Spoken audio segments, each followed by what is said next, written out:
স্মৃতির পাতায় যতবার চোখ রাখি একটা মুখ ভেসে ওঠে, মায়াবী নরম আলোয় ঢাকা, যেন সকালবেলার শিশির ভেজা রোদ্দুর। তুমি নেই পাশে, তবুও তোমার হাসি এখনো বাজে আমার নিঃসঙ্গ বিকেলে, আমার নিঃশব্দ রাতের ঘুমহীন জানালায়।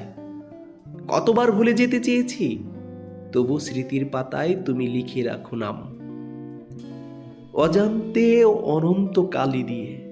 তোমার চোখের নরম দৃষ্টি আজও কাঁপায় আমার বুকের ভেতর, তোমার কণ্ঠের ছোঁয়া আজও মিশে আছে বাতাসে। যতবার দেখি সেই পুরনো ছবি, ততবার মনে হয় সময় থেমে গেছে, শুধু তোমার মায়াবী মুখটাই আমার জীবনের স্থির চিহ্ন হয়ে আছে। তুমি ছিলে, আছো, থাকবে আমার প্রতিটি স্মৃতির পাতায়, একটি অনন্ত মায়ার মতো, একটি অমলিন ভালোবাসার মতো।